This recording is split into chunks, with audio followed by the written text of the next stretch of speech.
My challenging goal with this podcast is to provide a library that will help you reach your challenging goals.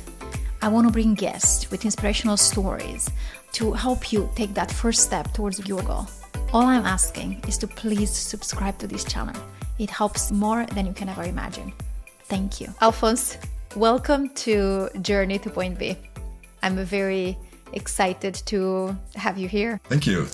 I'm super excited to be here. I love the idea of Journey B. I think it's great. And I looked at previous episodes. It's really great content out there. So thank you for hosting that. Thank you. I'm very excited about this library because it's all about interviewing people on their journey to point B, on their journey to achieve challenging goals. And knowing a little bit about your backgrounds, I see that you've been an executive with Amazon, with Microsoft, now with Boston Consulting. And today's topic, your challenging goal that we're going to talk about is happiness. That's right. And That's right. My first question is, why happiness? Why? Okay, let me ask you a question. Why not happiness? Like if not happiness, what are we actually doing? Like what actually is the purpose of our life if it doesn't lead to happiness? And for me, it's just a super important thing, obviously, and a super big question because it is so hard. Like we're chasing so many goals. We have so many responsibilities. We have so many different priorities that happiness often is the one that falls by the wayside. And your podcast is about Journey B and the point from A to B. And I was at that point A where I did not have happiness, where I was burned out, where we had two young, small kids, 4 and 6 at the age, and they didn't know who their daddy was because I was barely at home. So that engineering for happiness, engineering for your fulfillment, achievement, and happiness, I think is so super important. It definitely was for me. Mm-hmm. How do you define happiness, Alfons?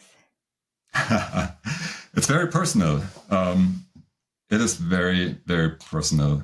I think the easiest definition I ever heard is happiness is the absence of unhappiness. And I think that's a big piece because you don't want to chase to have that moment of feeling like totally happy and accelerated and everything again and again and again and again 500 times a day. That's not how it works. But I think removing the things that make you unhappy and finding that balance. And today we talk a lot about work-life balance.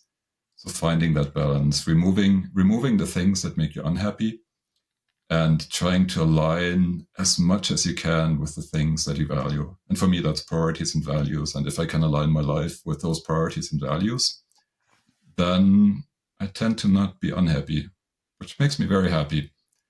Mm-hmm. So I think it's that. And the challenge or the key to that is also, since alignment with your priorities and values is so important, happiness is different for everyone.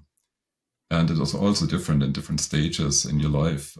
Things that drove my happiness when I was 20 were very different from things that drove my happiness when I was 30, which are very different from what drives my happiness now as I'm a dad and I'm 50 plus. So it really changes. And that also means you're back to your title of the podcast, Journey to Point B. You need to watch out and reflect and really reassess regularly what that point B is. Like, is point B still in the same place where it was 5 years ago, 10 years ago? And I think it's so important to really, as you said, to look what does that mean for you? What is your journey? What is point B for you in terms of happiness or whatever goal you are trying to achieve? Just from hearing from what you said, it seems like there was a moment or there were a collection of moments that got you to a place to think that, okay, now I want to pursue happiness. So I'm curious, what was the moment or moments that created this desire to focus on happiness? Absolutely. And I would say like throughout my life, I've been a very positive and happy person. So it is not that I had 30 years and then I realized, oh, I was never happy. I should change that. It was more like I had a phase where I lost my grasp on happiness. So it was all good for a while, and then I kind of slipped into a phase where in the end it led me all the way down to really bad burnout. And that is when I woke up and I took a break and I reassessed and I thought, okay, what was different before? What is different now? Why am I not happy? Like, I have a cool, high paying job that thousands of people out there would love to have, and all I wanted to do was get away from it. So I took that as an opportunity to really like hit the brakes, stop for a moment, and reflect, and really come back to, I think, 4 things that I discover as principles that help me to be happy, to follow my happiness, and to rediscover my happiness as well. And so when I look back and forward as to what worked in the past and what I wanted to change for the future, it came down to the following things. Like, one was following my curiosity. I noticed that I was too stuck in playing it safe and kind of following the path that was laid out, versus taking the opportunity left and right that might not be a straight path, but really got me excited and really interested in me. And I did that throughout most of my life, and it was always fun. And so I rediscovered that. Follow your curiosity. If something looks interesting, do it. It might not be the straight path, but as Steve Jobs said, a lot of the things you will only be able to figure out how they make sense looking backwards, not forward. Oh. The second one, and that's pretty related with it, was taking risks.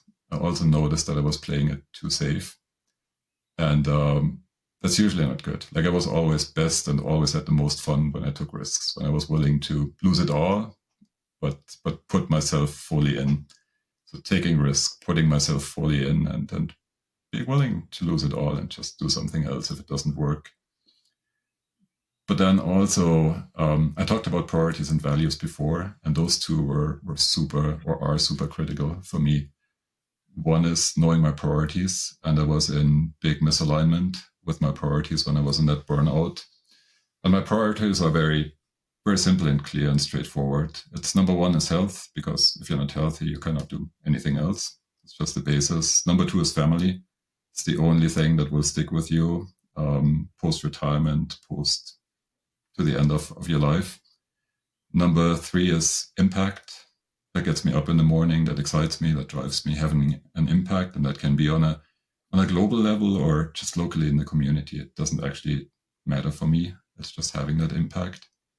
And number 4 is experiences. And very often we get in that cycle where we work a lot to have a lot of money to buy a lot of things, and we don't have time for experiences. So shifting that, working a little less, having a little less money, needing a lot fewer things, but having time for experiences. So that was important for me, really looking at the priorities and then making some changes that are aligned with those priorities. The other one was values. And for me, the difference between priorities and values is, priorities to me is what is important to me, and values is how I want to achieve it, how I want to get there. And for me, integrity, honesty, accountability, kindness are very important, are the most critical personal values that I have. And so when I was in that burnout situation, I also noticed that the organization's priorities were in complete misalignment with my priorities. And so there was always that tension. And some of it I could change, influence myself culturally. Some of it I could not. And I had to make a change and move somewhere else. But that clarity as to what my priorities are, what my values are, giving me the freedom and the courage to take risks, and also the freedom and the encouragement to follow my curiosity, that really changed me, or changed my situation from being in that deep burnout and deeply frustrated to, yep, now it all makes sense again, and back to happiness. And the funny thing is, happiness really, it's not a big thing. It's a lot of small changes that you need to make, and they all add up to that absence of unhappiness and to that overall feeling of, well, my life is actually pretty good and I really, really like it. Mm-hmm. But it seems like it all started with getting clear about your priorities, getting clear about how you want to achieve your priorities, how you want to live your priorities. Absolutely. And Absolutely. without having that time with yourself to really get clear about what's important to you, then happiness was not even was not even a priority, was not even an equation. So maybe, we would all have glimpses of happiness, but it was not necessarily an intentional Yeah. thing. It And just happened at times. Or exactly. And very often you don't even notice it. Like as I said before, one of my priorities is family. And so before I had that clarity that, yes, this is really important, and I fully embraced it and fully accepted it, I I would be with my kids and I would be on the phone. And and so I had the opportunity to have that happiness. I was actually in that happiness moment, but I didn't recognize it. And so I totally agree with you. Really, really reflecting and really doing that introspection and understanding, yes, what do I really care about? That is the starting point. Because otherwise, as they say in the song, you just go nowhere fast. Like if you don't know where you want to go, you can never get there. And I think it's also super important to recognize that what might have been your priority a year ago might not be a priority anymore. So it's not just reflection is not just a one-time thing. You cannot just say, okay, tomorrow is my reflection day and then I'm done. You need to get in the habit of continuing to do it. yeah, what's important in the moment. And once you had that reflection, and I know that it's not, I know that it's a journey. No, it wasn't necessarily overnight, but you started being more intentional about that, started thinking more about prioritizing it. Yeah. What was a moment? Like, tell me a moment where you had to make a decision. Like, do I prioritize my first items on the list, or do I prioritize other things? And you had to make a decision, and what that was different than what you would have done before doing Yeah. that self-reflection. Yeah, absolutely. And that was at the end of that burnout phase. So I took a little time off. We traveled a little bit. I had time to reflect, and then I came back to that same job, to that same role, and of course nothing changed. Like the situation was the same, the value misalignment was the same, the priority misalignment was the same, and I had to make a really hard decision, which was, okay, do I want to keep going and hope for the 2 weeks of vacation every year to reconnect with my priorities, or do I need to make trade-offs? And so my profession is product management, which is all about trade-offs. So this was kind of hitting home base, and I did make a huge trade-off between continuing in a high-paid corporate job and just switching it completely. And I did switch completely. Like I changed from high-paid corporate high-tech jobs on the West Coast to moving to the central of Montana and working for the university for 2 years. I think I got paid maybe a fifth of what I had before. And I had the best days of my life. It was just financially, it was the worst decision I ever made. But from a happiness point of view and from alignment of where I can spend my time on, what the overall environment is, what the setup is for me and my family, what's aligned with my values, it got me from burnout to really enjoying every day and looking forward to every day. And so that's where risk comes in. That's where curiosity comes in. But it's also where, and I didn't mention that before, I should probably have, where making hard decisions come in. Like if you don't make hard decisions, then if you don't like where you are and you don't make hard decisions, things will continue. Things will not magically change for you. Mm-hmm. So I assume that one of the hard decisions was to leave the corporate job. What were some other hard decisions that you had on this journey? I mean, on that specific one, there was just there were just so many unknowns, and that got to embracing risk, and if it feels good, just following it. Like, one was leaving the corporate job, the other one was getting our kids, they were in elementary school back then, out of school, right in the middle of COVID, moving them to Montana, new friends, new everything. We needed to find a place to live, which was impossible during COVID because nothing was on the market. So it was that big jump off a cliff, and we were not quite sure whether we had a bungee line attached or not. and so there was just like a million of those little things where you really didn't know what tomorrow would look like.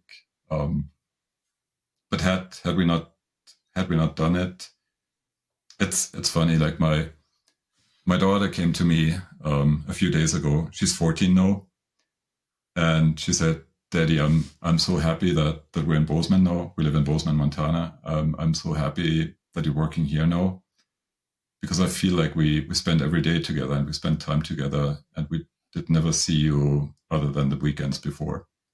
I was like, shit, I didn't even know it was that bad. But that's how my kids perceived it. Mm-hmm. It's so wonderful now to look back to say, yeah, it was a good decision. It was a good decision. It was super scary in the moment. Yeah. What were some things that changed for you professionally, like the way that now you're approaching your professional life? Mm-hmm. Yeah, good question. So I make a few things. I make very different choices. I make choices that are really aligned with my priorities and values, which excludes a few opportunities that I would have had before. So it reduces my opportunity space a little bit. I think it probably also slowed down it certainly slowed down my my career progression and the overall trajectory I can have. Being remote and not in one of the tech hubs anymore, moving away from those big brand names and towards something that was a little bit more remote. So it certainly has that, which is why I'm kind of coming back to your initial question. What does happiness mean? How do you define happiness? If happiness for me would be, I want to have that big title and that big paycheck, I would have totally failed. Like, bad decision, bad move, go back to square one. However, since happiness to me means really spending time with my family and having those experiences and having impact locally or globally, but not necessarily only globally, it makes sense for me. And that's where everyone needs to understand, like, what makes sense to you, because you will have those trade-offs. You cannot have time with your family, living in the outdoors and having that super fancy, high-paid job. But you gotta make your trade-offs, but you need to know what matters most for you. I assume you had many challenges. Like, even if you were clear on your priorities and all that, there are still challenges that you would encounter to embark on this intentional journey to prioritize your happiness and prioritize everything else that really matters for you. So what would you say was the biggest or one of the biggest challenges that you had to overcome, and how did you do it? I think one piece is whenever you make changes like that, or whenever you follow your curiosity, and that's even before that big change in other jobs that I had, where I moved from one focus area to another. I think the big challenge always is you jump into something that is very different from what you had before by intention, like you want it to be different, which also means you're the idiot around there. Like, you're the only one who doesn't know what he's doing. And so I think embracing that learning mentality and embracing that, yes, this is a huge change, and I know why I'm making that change. I know I also need to invest in like being successful in that change, and learning that new environment, building those new relationships. It does require a lot of investment, but with that learning mentality and that growth mindset, if you intentionally do that, I think it's always a super interesting time. Like for me, those times are always the most exciting ones, when you learn something new and when you get really stretched and pushed and you really feel like, oh, I'm totally out of my bandwidth here. I need to catch up really quickly. That to me is always much more energizing than when I know exactly what to do and I'm going through the motions. And I've done that a million times before, and it kind of gets repetitive. So keeping that open mind, keeping that growth mindset, and adapting and being willing to adapt. I think whenever you come in with a fixed mindset and you want to do things like you did before, it backfires. And I had those situations as well. Like I thought I was the big shot corporate guy knowing everything, and it turns out that didn't quite work that well. Mm-hmm. And I think it's important when you say the growth mindset back. It's not. I think it's more than the whole definition, like the typical definition of growth mindset. Okay, Yeah. thinking that not yet, and I can be better, and I can progress, focus on progress versus perfection and all that.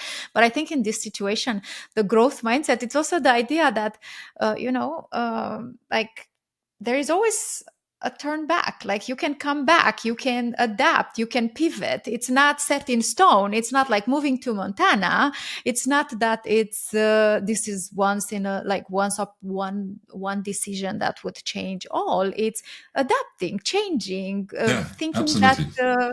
that so I feel like that growth mindset played a significant part in this move as well. And without like having a fixed mindset to believe that, okay, this is it, like there is no other opportunity, feels like that would bring a lot of fear and insecurity and uncertainty. Absolutely. And all that, but thinking that not yet, so this is temporary, it's not fixed, it can change, it can adapt, feels like was a big part of this.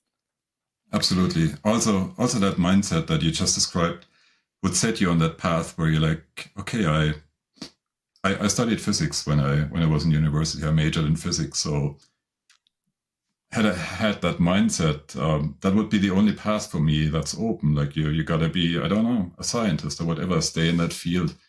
And I think not having that, like not having those boundaries that you put up in your mind is super important. And then I think my first mentor really urged me to look for opportunities and see opportunities. And I think that's the other thing. Do you see those opportunities? Are you like tunnel viewed and you don't see left and right if something shows up, or do you see them? And coming from a corporate job on the West Coast, a university in Montana is not necessarily an opportunity that would be within your vision. It just popped up, and I can't even explain how. Somehow it popped up in LinkedIn. I never looked at Montana. It popped up, and I was like, well, that sounds good. Let's check it out. Like let's see what it is. And it was a huge learning need and learning opportunity for me, because I didn't even go to college in the States, so I had no idea about the college system. And there I am working at the university. It was quite a steep curve. But then again, after a while, the university changed and what my scope over there was, and it was time for change. And the same thing happens again to me. BCG pops up. Didn't really look for it. A recruiter contacted me. I was in the middle of Montana. They were in Boston. They were gracious enough to allow me to work remotely, but it was the right thing at the right time. It aligned with my values. It aligned with my priorities. It piqued my curiosity, and it was a big risk again, because I was there, sitting in Montana. Everyone else is in Boston. I'm the only odd person out, being on Zoom calls, and will that work? And so again, it was that same challenge of do you give something up that is very predictable, very safe, very clear, for something that really interests you and that excites you and that you want to do? And you got to make those trade-offs. And for me, in hindsight, they always worked out. Taking the risk, trying something new, going for where your passion leads you, always worked out for me. Mm-hmm. It seems like curiosity is something that came up in our conversation so many times. So it feels like this new opportunity raises another curiosity, like feeds that curiosity in you that gives life excitement and purpose Absolutely. and yeah. Absolutely. And once you lose that curiosity, what's actually left? Like what gets you up in the morning? What is exciting? What is different tomorrow from what it was yesterday? So I think it's a key trait and a key ingredient. Yeah, be a lifelong learner. I had an opportunity to hear John Maxwell speak last Saturday, and he was talking like he's 80, almost 80, I think. And he was saying how he's so curious. He came earlier to this conference just so he can take notes on everything those Yeah, speakers would say. And you would think someone like John Maxwell, he knows everything. Like he doesn't need to stay 3 hours to hear other speakers because very likely he wrote a book about every topic that they right. spoke about. Yeah, No, he said he stayed there and he was taking notes, and the host was commenting on that as well, that being a lifelong learner, like it's reflected in who he is right now. Like those are yeah. the like And it he feeds on his curiosity and he and can only be that person because he is a lifelong learner and has exactly. been. And I deeply believe like that curiosity is super important, that lifelong learning is super important. And my belief is once you stop growing and once you stop pushing yourself to grow, that's when you start dying. Like that's when things fall apart. Yeah, there are a lot of studies that I've heard that people that love to learn all the time, they feel like they still have a lot to learn. They live longer, they live happier, Yeah, more fulfilled life than people who said, okay, I retired, I'm gonna, like, I lost my purpose. But yeah. that What no? Why even get up? Yep. exactly as you said, yeah, that's the moment you begin dying. What is like, did you incorporate any practices, different practices, new practices into your life to feed that happiness, to keep happiness uh, intentional in your life? Mhm. I did. I mean, changing the job, changing the role was not the only thing. I made it a point to really have time with my family, plan time with my family, to shift, as I said earlier, from spending money on stuff to spending money on experiences. But I also made it a point to do all the foundational stuff. Getting lots of exercise. I did exercise throughout my life, but I ramped it up quite a little bit. So having a daily exercise, having daily meditation, trying to get outside every day, having healthy nutrition. I was never a super overweight person, but I lost 30 pounds, so feeling really pretty well in shape right now. Added some new sports and experiences, started climbing. So it's the whole package. And thank you for bringing up that question and that point. Like it's not just one thing. It's not just you change a job and nothing else and your life will be different. No, it won't. Like you need to change your mindset, you need to change your habits, you need to change how you live, you need to get the basics in, the exercise, the meditation, mindfulness, nutrition, and you need to make time for the right things. So it's not a simple solution. There's not a pill that you swallow. There's not like, okay, I go from company A to B and all will be good. It requires your work. And that's why we're back to growth mindset. It requires you to invest and you to look holistically at what needs to change. Yes, it doesn't happen by mistake. Most of the Nope, time, nope. I think never happen by mistake. The That's most that's important hard things in work. life don't happen by mistake. Yes. So, Alphonse, you've been in the corporate world. You've experienced it firsthand how hard it is to prioritize the things that are most important into your life. What would you say to somebody that is trying to prioritize their happiness, prioritize the things that really add like make their life feel balanced or in harmony, Mhm. but they are so caught up in all these deadlines and important things to Yeah, do that they don't know, like it's it's just a nice idea, but they don't know how to put it into practice. What are some things that you would tell them? What would be a start? Yeah. And I totally know that situation. The deadlines, the important things, the presentations you work on during the nights, only to those presentations never see the day of light because the meeting was cancelled. I would say two things. One is three things. One is when you're 70 and you look back, it's very likely that you will care much more about the time you missed with your loved ones than the time you spent preparing for that meeting and that presentation. So keep that in mind. With that, block time for the things you care about. Don't do that when you have time. Make time for them. You really have to block time for them. If you don't do that, they won't happen. Like corporate jobs, any job, there's always enough to do for 25 hours a day. It won't happen. You will come home exhausted. You will plop in front of the TV. You will have some alcohol, and you will wake up the next morning tired and do the same thing again. So block time for it. It must be as important as the time you block for your deadline or for your meeting. And so that's number two. Number three, learn to say no. Because all too often we think we have to say yes while we actually don't, and it's actually not even necessarily valued. Like I've been a manager for 20 years or so. The most valued and the most effective employees are not the ones who always say yes and then sometimes don't deliver because they're overcommitted. The most valued employees are the ones who tell me exactly what they can do and what they cannot do, and who give me a good reason when they say no, and some alternative path to come to the same outcome. So learn to say no in a good and productive way. Don't overcommit. If something is too much, let whoever needs that work from you know early. Say no early.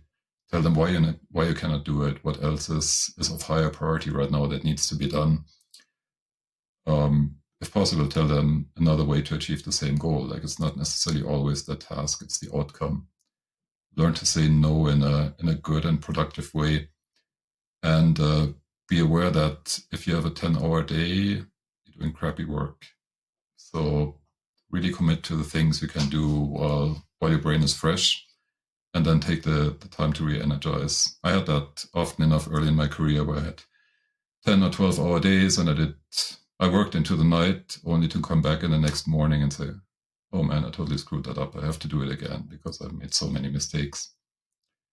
So block your time, really block your time as you would block the meeting and the deadline. Look at your personal priorities as the same deliverables and deadlines as your work priorities. And learn to say no. If it is too much, just let the other person know. They will understand. Give them the context, why it is too much and what else you need to do. And if possible at all, help them find a different way to achieve the same outcome and the same goal. But focus your time on the things that are most impactful. Nobody ever gets promoted for doing a million things. People get promoted for doing the 2 or 3 things that matter.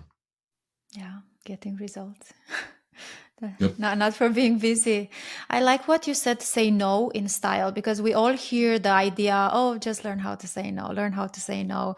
But how do you say no? How do you tell your boss, no, I'm not going to do that. No, I'm going to go to my child's recital or something like that. So it's good that you said, provide alternative, provide reason, be proactive. Don't tell it last minute. Sorry, that I'm not going to be able to Right. do that. Yeah. So because most of the time we know when our plate is full, we know when it's getting heavy. So being proactive, saying it well in advance that very likely will not happen. Let's see if there are alternative ways. I think it's so important to equip people, like even as manager, to equip people to learn how to say no in style, as you said, no in a constructive way. Exactly, and that proactiveness is so important, because if I put myself again on the other side as a leader, if I ask somebody to do something and they tell me right away that they have too much on their plate, then okay, I find a different way. I find somebody else, or maybe I can achieve my goal in a different way. But if I ask somebody to do something and they commit to it, and the night before they come and say, hey, it's not going to happen, or the quality is not what it should be, then I'm in trouble. And that makes me not too happy about that employee. So being proactive, being clear, giving context, giving alternatives is appreciated by, I would not say by every leader, but I think by every leader who is worth something.